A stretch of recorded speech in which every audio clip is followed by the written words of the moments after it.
You're listening to an African Elements top news story for July 23, 2025.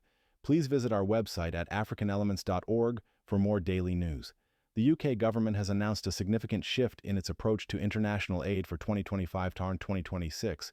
This strategy prioritizes impact, value for money, and transparency. The goal is to focus on areas where Britain can make the biggest difference globally.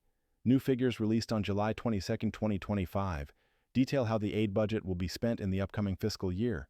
This approach will prioritize spending through impactful multilateral organizations, including the World Bank and Gavi, the Vaccine Alliance. Development Minister Baroness Chapman confirmed UK support for the World Bank's International Development Association, IDA, expected to benefit 1.9 billion people in the next 3 years. This strategic shift aims to ensure every penny counts, especially as the aid budget faces significant reductions. Gross national income, GNI, is a measure of a country's income, including all income earned by its residents and businesses. GNI is frequently used as a benchmark for aid budgets. Many countries, including the UK, set their aid spending as a percentage of their GNI. The UK's aid spending, as a proportion of GNI, is projected to reach its lowest level since 1999. The Foreign, Commonwealth and Development Office, FCDO, annual report, expected in summer 2025, will detail spending plans for 2025-26. The government will consider impact assessments for future spending. This focus on GNI highlights the scale of the upcoming cuts and the need for careful allocation of remaining funds. Multilateral organizations are international bodies that receive funding from multiple governments and work on global issues. Organizations like the World Bank and Gavi are prioritized because of their proven track record of impact. The UK government aims to maximize the impact of its aid by working with multilateral development banks. Underperforming multilateral organizations will face funding cuts in the future.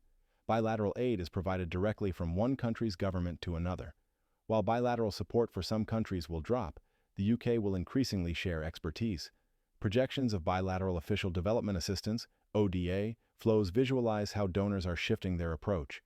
The specific countries affected by decreased bilateral support are not detailed, but the UK will continue to play a key humanitarian role in Gaza, Ukraine, and Sudan. The modernized aid budget emphasizes impact, value for money, and transparency. This involves a strategic review of aid, focusing on prioritization, efficiency, and responsible exit from underperforming programs. The FCDO is leading a cross-government review of UK aid to ensure value for money and strategic coherence. The commitment to transparency is crucial, especially with the planned budget cuts. The Budget Cuts Tracker will be regularly updated to include information on how these cuts will affect different sectors and priorities. Despite the modernized approach, the UK's aid budget is set for significant cuts. It will reach its lowest proportion of GNI since 1999 by 2027, dropping from 0.5% to 0.3% of GNI. This represents approximately a 40% cut in current prices, partly to offset an increase in defense spending. These cuts are projected to have severe negative impacts, particularly on vulnerable populations. Cuts to health spending risk an increase in disease burden and deaths, disproportionately affecting those in poverty, women, children, and people with disabilities. Aid cuts to vaccines could lead to 500,000 child deaths.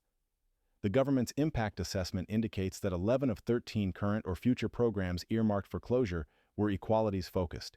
In-year reductions to education spending are expected in Ethiopia, Sierra Leone, Nigeria, and Zimbabwe. A girls' education program in the Democratic Republic of Congo will close early in 2025-2026, negatively impacting 170,000 children. The term Equality Impact Assessment, EIA, is mentioned in relation to aid program closures. While the specific criteria for aid program closures are not detailed, the mention of EIAs suggests a consideration of how these closures might disproportionately affect certain groups. Critics argue that these cuts will undermine the UK's global reputation and have devastating consequences for the world's most vulnerable. The UK's decision to slash foreign aid puts its long-standing reputation as a powerful force in global development at risk. Conflict prevention is significantly less costly than crisis response. Every $1 spent on activities that spur economic growth can avert spending of up to $103 on a future conflict. Copyright African Elements.